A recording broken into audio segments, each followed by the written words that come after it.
سورج نکلتا ہے تو اس سورج سے کائنات کو فائدہ حاصل ہوتا ہے، کائنات کی ہر چیز اس سورج سے استفادہ کر رہی ہوتی ہے۔ اور اسی طرح چاند نکلتا ہے تو چاند سے کائنات کی ہر چیز استفادہ حاصل کر رہی ہوتی ہے۔ اب ایک تو یہ ظاہری سورج اور چاند ہے، اور ایک آفتاب نبوت ہے کہ نبی، اللہ کے رسول اور پیغمبر اور ہادی، یہ سورج اور چاند بن کر، رہنما بن کر کائنات میں آتے ہیں، رہنمائی دیتے ہیں۔ لیکن اس رہنمائی سے بہت ساری ہستیاں، بہت سارے لوگ وہ ایسے ہوتے ہیں جو اس رہنمائی سے بھی محروم ہوتے ہیں۔ ان کے پاس جو ہے اتنی بڑی نعمت ہونے کے باوجود وہ اس نعمت سے استفادہ حاصل نہیں کر سکتے۔ پاس بیٹھ کر محروم رہنا، کنویں کے پاس بیٹھ کر پیاسے ہونا، دریا کے پاس بیٹھ کر اپنی ضرورت کو پورا نہ کر سکنا، یہ کتنی بڑی نادانی اور نالائکی کی چیز ہے۔ اس لیے فرمایا میرے محبوب یہ ایسے لوگ ہیں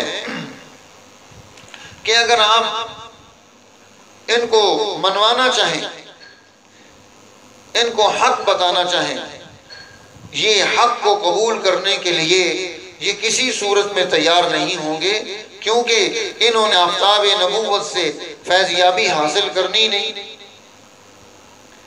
آفتاب نبوت سے انہوں نے فیضیابی حاصل نہیں کرنی۔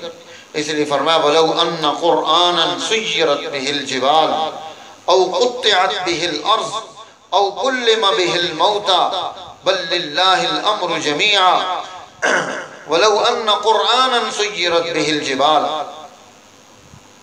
کہ کوئی ایسا قرآن نازل ہوتا کہ جس سے پہاڑ چلنے لگ جاتے، او قطعت بہ الارض، یا زمین کے ٹکڑے ہو جاتے، او کلم بہ الموتى، یا مردے بولنا شروع کر دیتے، بل للہ الامر جمیعا، تب بھی انہوں نے ماننا نہیں تھا، انہوں نے قبول نہیں کرنا تھا۔ ان کے دلوں میں ایسے زنگ لگے ہیں کہ یہ کسی چیز کو قبول کرنے کے لیے تیار نہیں۔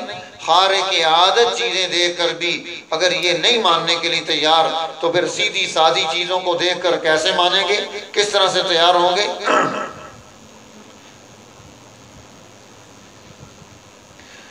تو اس لیے اللہ تعالیٰ نے یہ حق اور ہدایت دنیا میں بھیج دیا کہ اس کے ذریعے سے انسان اس حق کو قبول کر کے اس کا داعی بنے۔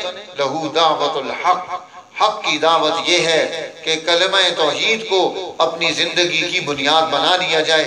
جس طرح کائنات کی ہر چیز طوعاً و کرہاً، خوشی سے یا ناخوشی سے اللہ کے سامنے جھک رہی ہے، ہم بھی اسی کے سامنے جھکنا شروع ہو جائیں۔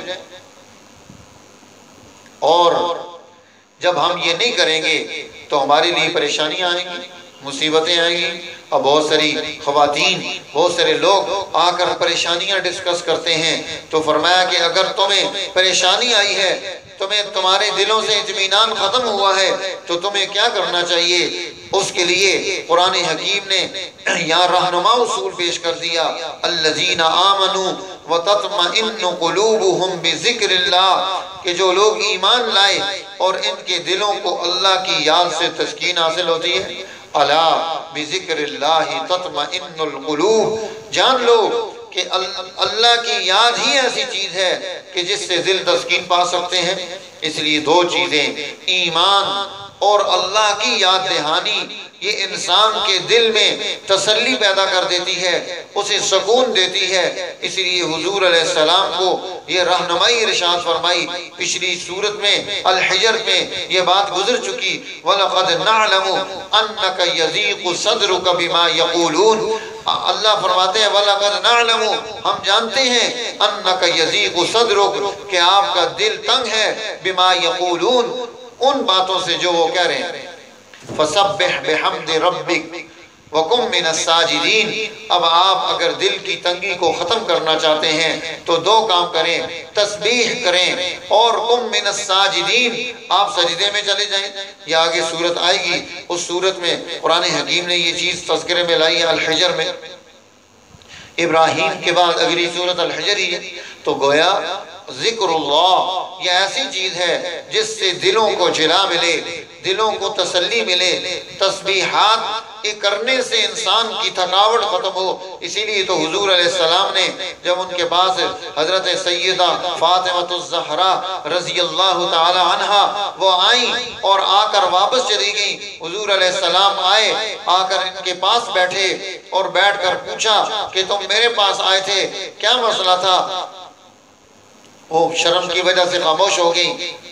تو حضرت علی رضی اللہ تعالیٰ عنہ نے فرمایا کہ یا رسول اللہ، یہ جو ہے فاطمہ کام کرتی ہے، گھر کے چکی پیستی ہے اور جو ہے مشکیزہ بھر کر پانی کا لاتی ہے، جس کی وجہ سے اس کو تھکاوٹ ہو جاتی ہے، بیماری پڑتی ہے اور ضعف آتا ہے۔ تو آپ کے پاس خدام آئے تھے، میں نے کہا حضور علیہ السلام سے خادم لے آؤ تاکہ تمہاری ضرورتیں باہر کی وہ پوری کر دے۔ اللہ کے نبی نے فرمایا کہ یہ جو میرے پاس مال آیا ہے، ابھی اس کے ضرورت مند جو ہے خانوادہ نبوت سے زیادہ اور بھی سوسائٹی میں لوگ موجود ہیں، میں نے ان کی خدمت بھی کرنی ہے۔ اے میری بیٹی، میں تجھے ایک طریقہ بتاتا ہوں، جب تھک جایا کر تو رات کو بستر پر آنے کے بعد جو ہے اپنی تھکاوٹ کو ختم کرنے کے لیے سبحان اللہ، الحمدللہ، اللہ اکبر، لا الہ الا اللہ، یہ تسبیحات جو ہیں یہ پڑھ لیا کر۔ 33 مرتبہ ایک، 33 مرتبہ دوسری، 34 مرتبہ تیسری۔ اب جب یہ تسبیحات پڑھو گی تو فرمایا کہ تمہارے جسم کی ساری تھکاوٹ اتر جائے گی جو سارا دن کام کاج کیا ہے۔ تو یہ تسبیح، یہ کائنات کی ہر چیز کی، ہر ذی روح کی تسبیح سبحان اللہ، اللہ کی عظمت کا کلمہ ہے، اللہ کی شان اور بزرگی کا کلمہ ہے۔ اس لیے ہمیں اپنی عادت میں تسبیحات فاطمی کو رکھنا چاہیے، اور یقین کے ساتھ رات کو بستر پر پہنچ کر جب یہ تسبیحات آپ پڑھیں گی تو سارے دن کی ساری تھکاوٹ ایسے ختم ہو جائے گی کہ گویا آپ نے آج سارا دن کوئی کام ہی نہیں کیا ہے۔ تو میری ماؤں بہنوں، اگر ہم کام کاج کرنے کے بعد لڑتے جھگڑتے رہیں، غیبتیں کرتے رہیں، تو اب وہ غیبتیں اور لڑنا جھگڑنا یہ ہماری تھکاوٹ کو بڑھا دے گا۔ لیکن جب ہم اللہ کی نبی کی اسوے پر عمل شروع کر دیں گے، اب ہماری تھکاوٹیں ختم ہو جائیں گی، ہم فریش ہو جائیں گے۔ اس لیے فرمایا، قرآن بھی یہ بات بتاتا ہے کہ ایمان کا دل کا اطمینان ایمان کے ساتھ ہے، اور بذکر اللہ، اللہ کے ذکر کے ساتھ ہے۔ ہم اللہ کے ذکر کو اپنی زندگی کی بنیاد بنائیں۔ اس لیے تسبیحات کو کرنا، ذکر کی عادت ڈالنا یہ بڑا ضروری ہے۔ ہمارے اولیاء اللہ یہ سارے سلاسل جو ہیں وہ آنے والے سالکین کو، پاس بیٹھنے والوں کو یہ ذکر کراتے ہیں۔ کیوں ذکر کراتے ہیں؟ تاکہ ان کے اندر خوبی پیدا ہو جائے، کمال پیدا ہو جائے، دل صاف ہوگا، دل نورانی ہوگا تو اس کا اثر نورانیت کا آئے گا۔ کہتے ہیں کہ ایک دفعہ جھگڑا پیدا ہو گیا چینیوں میں اور رومیوں میں۔ ایک کہنے لگے ہم ماہر ہیں، دوسرے کہنے لگے ہم ماہر ہیں۔ تو اب مہارت جھگڑا بڑھ گیا۔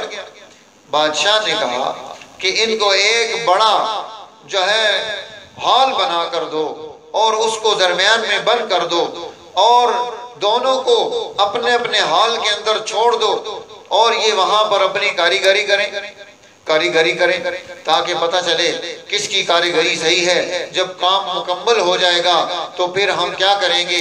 ہم آ کر وزٹ کریں گے، پھر فیصلہ کریں گے کہ کیا ہونا چاہیے۔ اب دونوں اپنے اپنے ہال میں چلے گئے، کام شروع کر دیا۔ زمین پر، ہال کی زمین پر، اس کی 3 دیواروں پر، اس کے چھت پر جو ہے کام کرنا ہے۔ درمیان کی دیوار ختم ہو جائے گی، اب وہ کام شروع ہے۔ چینیوں نے وہاں پر جو ہے اپنی کاریگری کی، وہاں پر پھول پودے بنائے اور چیزیں بنائیں، سندریاں بنائیں، سارا کچھ بڑا خوبصورت بنایا۔ اور رومیوں نے کیا کیا؟ انہوں نے دیواروں کو سیکل کرنا شروع کیا، دیواروں کو مانجنا شروع کیا۔ مانجتے مانجتے سیکل کرتے کرتے کرتے وہ ایسی ہو گئی جیسے آج آپ ساری دیواروں پر آئینہ لگا دیں۔ اب جب دیوار درمیان سے ہٹی، بادشاہ آئے، لوگ آئے دیکھنے کے لیے کہ جو چیز ایک طرف بنی ہے وہی چیز دوسری طرف بھی نظر آ رہی ہے۔ انہوں نے چیزیں بنائی، انہوں نے دیواروں کو سیکل کیا اور سیکل کر کے ان کی چیزوں کو اپنے اندر اخذ کر لیا، جمع کر لیا۔ اب وہ حیران ہیں، ادھر دیکھتے ہیں وہی چیز نظر آتی ہے، ادھر دیکھتے ہیں وہی چیز نظر آتی ہے کہ تم دونوں نے ایک جیسی چیزیں کیسے بنا دی؟ کہا ایک جیسی نہیں بنائی، انہوں نے اور کام کیا ہے، ہم نے اور کام کیا ہے، یہ تم نے کیا کام کیا؟ رومیوں نے کہا ہم نے ان کی چیز کو عکس کر لیا اپنے اندر، اس لیے وہ ان کا سارا بنا ہوا ہمارے پاس ہے۔ اب جب انہوں نے دیکھا تو وہ کہنے لگے کہ یہ تو جیت گئے، انعام ان کو ملنا چاہیے جنہوں نے اس طرح سے جو ہے یہ سائیکل کیا ہے کہ جس سے جو ہے خوبصورتی ساری کی ساری ہم اپنے اندر جمع کر لی۔ میری ماں بہنوں، جب دل پاکیزہ ہو جاتے ہیں، جب دل مطہر ہو جاتے ہیں، جب اولیاء اللہ کی صحبتیں ملتی ہیں، دلوں میں نورانیت پیدا ہوتی ہے، تو کائنات میں اللہ کی جتنی کاریگریاں چل رہی ہیں وہ انسان کے دل پر آتی ہیں، تو جس سے انسان کا دل وہ جب مزکہ ہو کر اور پاکیزہ ہو کر آگے بڑھتا ہے تو اس کے اندر یہ کمال پیدا ہوتا ہے کہ کائنات کی چیزوں کو اپنے اندر جذب کر لے۔ اس لیے فرمایا الا بذکر اللہ تطمئن القلوب، جب ہم پریشان ہو جائیں تو یہ ذکر اللہ یہ ہمارے دلوں کو اطمینان پہنچائے گا، ہمارے دلوں کی یہ پریشانیاں ختم